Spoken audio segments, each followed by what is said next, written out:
Okay, hey guys, this is the 2003 AP multiple choice exam. And so we're going to start off with number 1, which says if y equals x to the power 3 plus 1 squared, then dy dx equals. And so essentially we're just finding the derivative here. And to do that, we're just going to utilize the chain rule. So we're going to first take the 2 in front and place it there. And for the chain rule, we just take whatever's in the parentheses and just write it out again.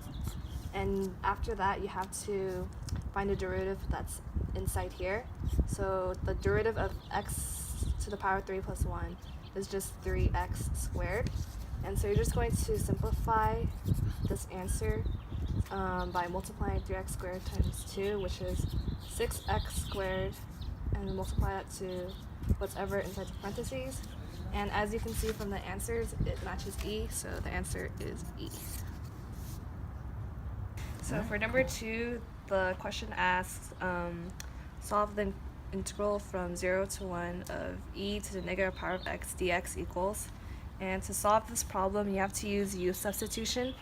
So you're going to start off by setting u equals to negative 4x, and you're going to find du, which is essentially negative 4 with dx, and you're going to differentiate in this.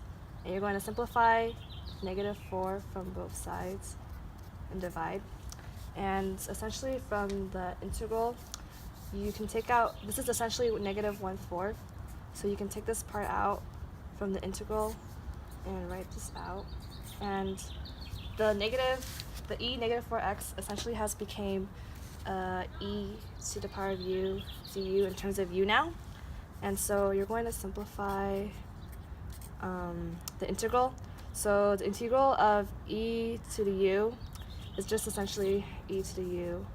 And from this, the first fundamental theorem of calculus, you're going to simplify, you're going to plug in negative 4x for u, so that's negative 4x, and so moving up to here. Because of the first fundamental theorem of calculus, you're basically going to plug in 1 into this part, which will be negative 4 times 4, which will be negative 4, and minus the bottom part, which is basically e to the 0.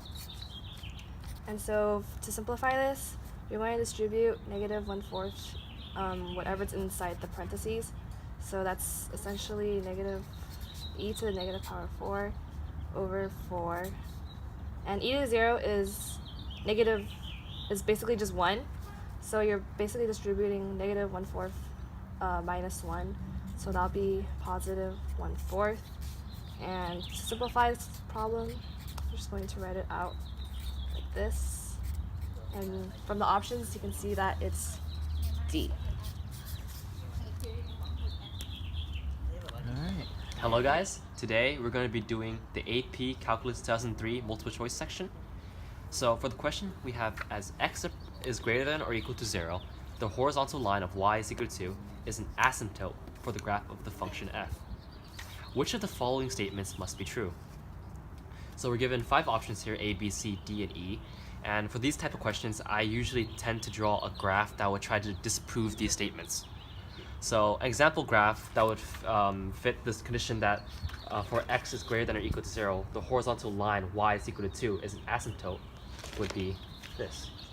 So we have our axis here, and we have, let's say this is 2, and it's an asymptote for x is greater than or equal to 0.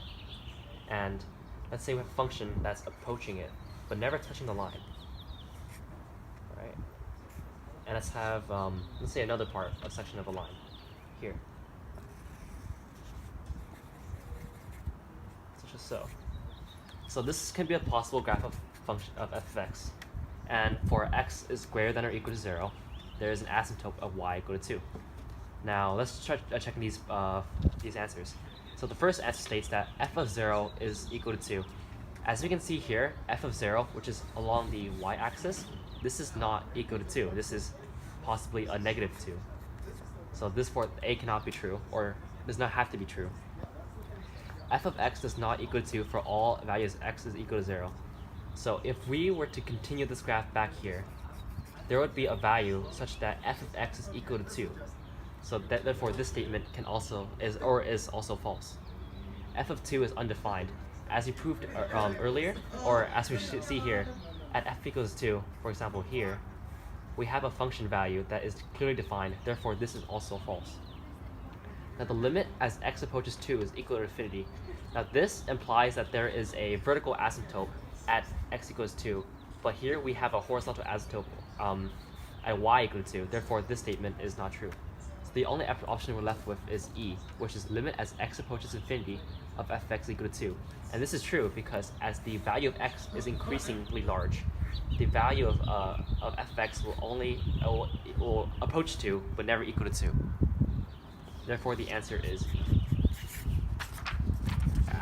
For the next question, we have if y is equal to 2x plus 3 over 3x plus 2, then dy dx is equal to, and we're given 5 options A, B, C, D, and E.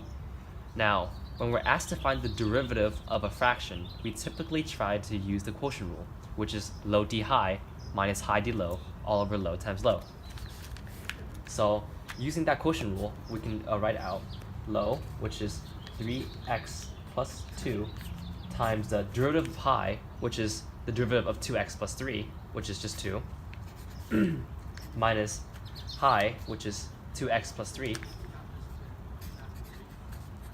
times the derivative of low, which is just 3, all over low times low, which is just 3x plus 2 squared.